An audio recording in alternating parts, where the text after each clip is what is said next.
ওম শান্তি। Good morning. সবাইকে নমস্কার জানাই। কিছুদিন পরেই আমাদের এপ্রিল মাস আসছে, আর মজার ছলে আমরা সবাইকে এপ্রিল ফুল বানাই। কিন্তু প্রকৃত শিক্ষক, জ্ঞানী এবং যে সদ্গুরু হয়, সে কোনোদিনই চায় না যে কেউ এপ্রিল ফুল হোক। তাই তিনি বলেন যে এপ্রিল ফুল হওয়া বা কাউকে বানানো সেটা হচ্ছে অজ্ঞানতা। যে জ্ঞানী হয় সে সর্বদা এভার কুল থাকে। এই কথা একমাত্র ঈশ্বরই বলতে পারেন। ঈশ্বর বিনা আমাদের এই প্রকৃত জ্ঞান কারোর দেওয়া সাধ্য নেই। তাই আমরা এপ্রিল ফুল থেকে কিভাবে এভার কুল থাকবো, সব সময় আমাদের মধ্যে শান্তি থাকবে, জ্ঞান থাকবে, তাই আমাদের ঈশ্বর কিভাবে আজকে বোঝাচ্ছেন। বাবা বলেন যে মায়া তোমাদের মূর্খ করে দিয়েছে। এপ্রিল ফুল তো বলাই হয়, তাই না? এখন আমি তোমাদের লক্ষ্মী নারায়ণের মতো বানাতে এসেছি। চিত্র তো খুবই সুন্দর। আজ আমরা কি, কাল আমরা কি হব। মায়া কিন্তু কম নয়। মায়া বাবার সাথে ডোর বাঁধতেই দেয় না। তাহলে বাবা আমাদেরকে বোঝাচ্ছেন মায়াই আমাদের এপ্রিল ফুল বানাচ্ছেন। ঈশ্বর আমাদের কিন্তু এপ্রিল ফুল বানাতে আসেননি, উনি আমাদের লক্ষ্মী নারায়ণ বানাতে এসেছেন। এবং আমাদের আজকের যে চিত্রকে আগামী দিনের সুন্দর দেবী দেবতার চিত্র দিতে এসেছেন। তাহলে আমরা এপ্রিল ফুল হচ্ছি কেন? মায়া বলতে কি বোঝাচ্ছেন বাবা?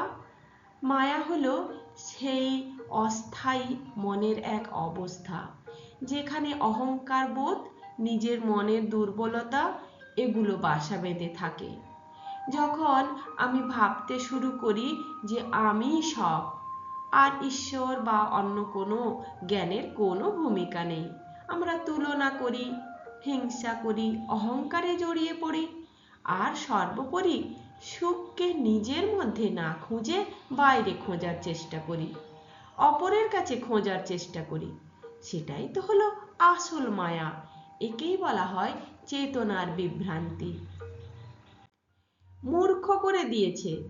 কিভাবে আমাদেরকে মূর্খ করে দিয়েছে? যখন আমরা আমাদের নিজের আত্মজ্ঞান নেই, নিজের পরিচয়ই ভুলে গেছি। এটাই তো আমাদের সবচেয়ে বড় মূর্খামি, তাই না? যখন আমাদেরকে লোকে ছোট করে, তখন আমরা অপমান বোধ করি। আমাদের মধ্যে একটু কিছু বৃদ্ধি হলে আমরা অহংকার বোধ করি। আমাদের সামান্য ক্ষতি হলে আমরা ভেঙে পড়ি, আর বাহ্যিক প্রশংসার উপর আমরা নির্ভরশীল হয়ে পড়ি। এটাই হলো সবচেয়ে বড় মূর্খতা। নিজের সত্য হলো নিজের আত্মজ্ঞান। নিজের সত্য জানার শক্তি যদি না থাকে, তখনই তো সে মূর্খ হয়। এপ্রিল ফুল এক বিভ্রান্ত চেতনা। এপ্রিল ফুল সাধারণত প্রতারণা বা বিভ্রান্তমূলকের বা বিভ্রান্তির প্রতীক রূপে বর্ণনা করা হয়। আধ্যাত্মিক অর্থে একে বলা হয় দেহ যখন ভাবে আমি সব, আর চেতনা বা আত্মা কেউই নয়। দেহ যা চাইবে তাকে তাই দাও, আর আত্মার যে নিজস্ব ক্ষমতা আছে সেটা হারিয়ে যায়। অস্থায়ীকে স্থায়ী বলে মনে করে, বাহ্যিক স্বীকৃতির উপর নির্ভর করে, সামান্য কথায় কষ্ট পাওয়া। এই অবস্থায় আত্মা নিজের শক্তি ভুলে যায়। তখন সে মায়ার কবলে আসে, আর মায়া তাকে বিভ্রান্তির পথে পরিচালিত করে। আর এভারকুল কি? এভারকুল হলো সেই জাগ্রত অবস্থা।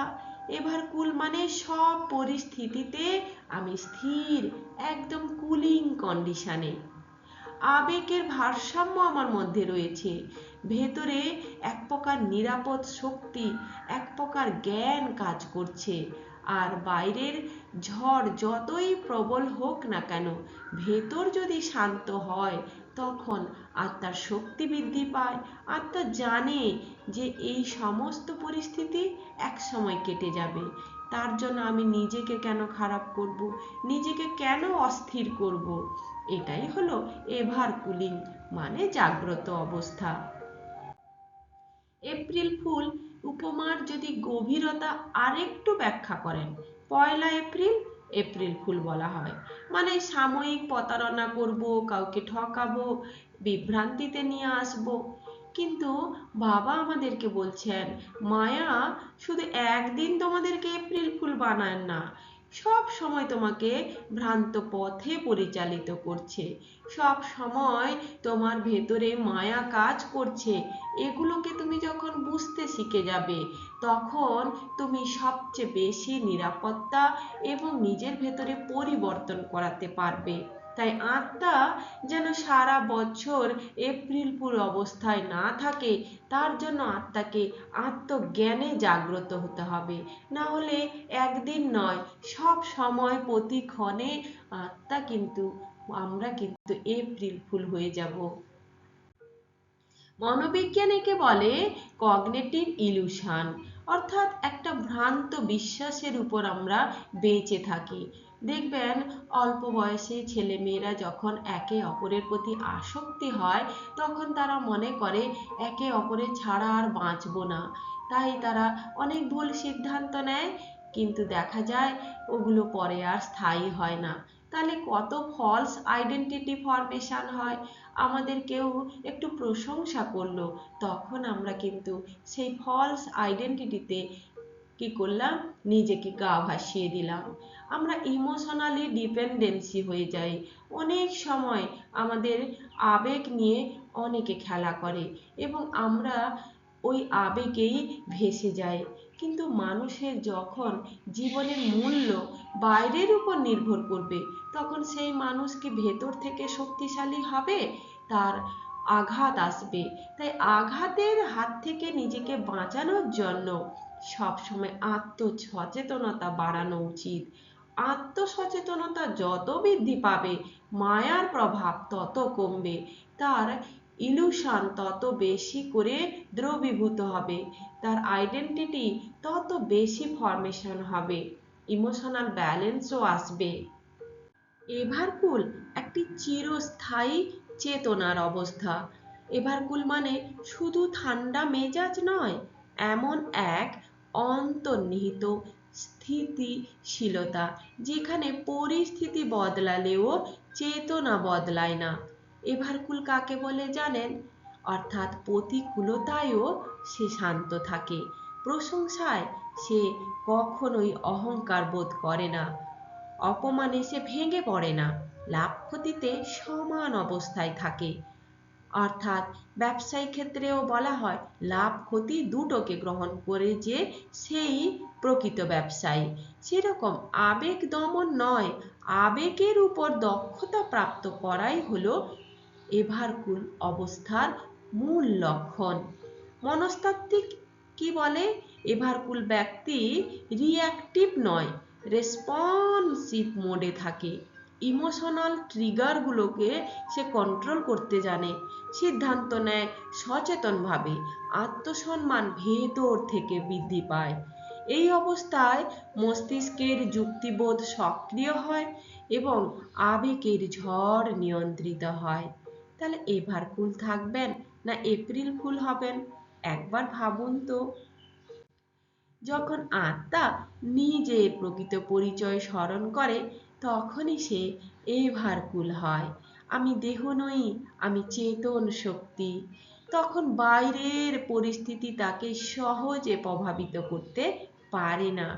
অনেকে এই স্থিরতার উৎসকে শিব রূপে স্মরণ করেন, যিনি চিরশান্ত এবং কল্যাণময়।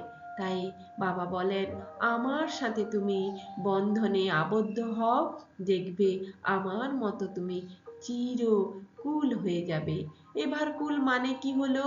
অন্তরে স্থির, মনের স্বচ্ছতা, সিদ্ধান্তে দৃঢ়তা, জীবনের ভারসাম্যপূর্ণতা।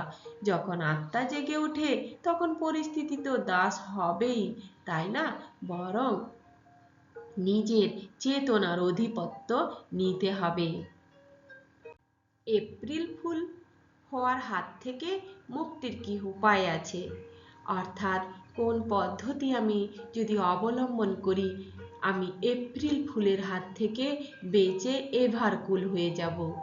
1 নম্বরে আমরা বলতে পারি আত্মস্মৃতির চর্চা, সেলফ আইডেন্টিটি অ্যাওয়ারনেস। আমি কে?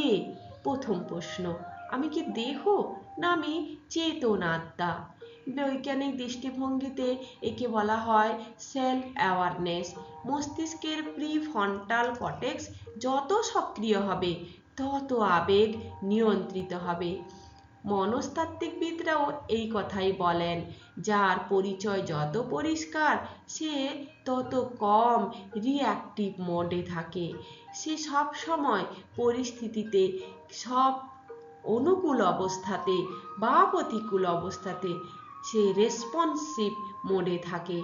আধ্যাত্মিকভাবে একে বলা হয় আত্মস্মৃতি মানেই হলো শক্তির এক মূল অবস্থাতে ফেরত যাওয়া। নিয়মিত ধ্যান করতে হবে, মেডিটেশনের স্টেবিলিটি বাড়াতে হবে। ধ্যান মানে শুধু এটা নয় চোখ বন্ধ করে বসে গেলাম, না, চিন্তার গতি পরিবর্তন করা। গবেষণায় দেখা গেছে নিয়মিত ধ্যান স্ট্রেস হরমোনগুলো কমায়, মনকে স্থির করে এবং ইমোশনাল ইন্টেলিজেন্সকে বাড়ায়। এর ফলে পরম চেতনার সঙ্গে সংযোগ গভীর হয়। অনেকে এই পরম চেতনাকে শিব বাবার স্মরণের সাথে যোগ করে, তাই বলে যে শিবের স্মরণে থাকো, জ্ঞান চিন্তন করো, অর্থাৎ নিজের চেতনায় থাকো। জ্ঞান চর্চা, স্পিরিচুয়াল আন্ডারস্ট্যান্ডিং। অজ্ঞানতা হলো মায়ার খাদ্য আর জ্ঞান হলো আলোর মতো।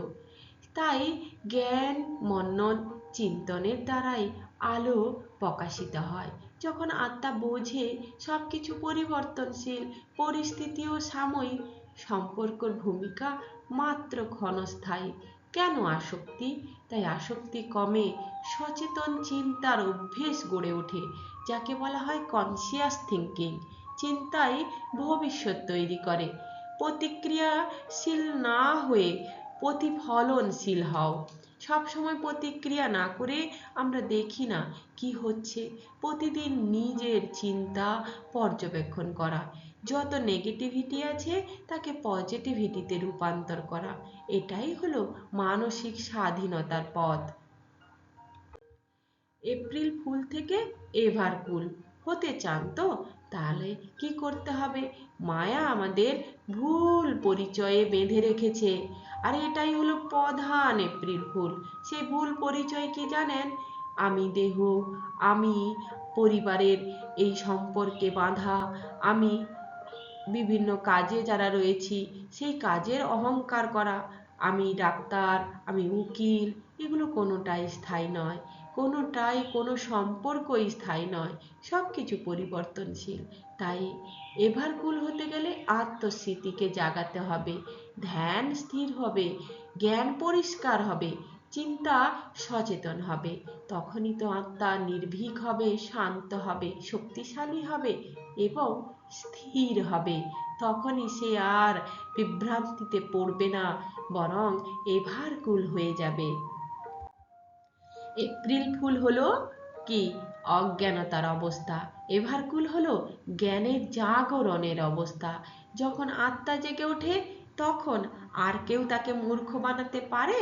পারে না তো। সে তখন নিজের আলো নিজেই জ্বালিয়ে ফেলে। তাহলে আমাদের কি করতে হবে? এপ্রিল ফুলে হয়ে থাকতে হবে না এভারকুল হতে হবে? নিজেরাই ভাবুন, এবং কিভাবে হবেন তাও আমি বলে দিলাম। অন্ধকার নয়, আলোর বিন্দুর স্মরণই হলো শিবরাত্রির প্রকৃত জাগরণ। তাহলে এই অন্ধকার থেকে জেগে উঠতে হবে তো, তাই না? ওম শান্তি।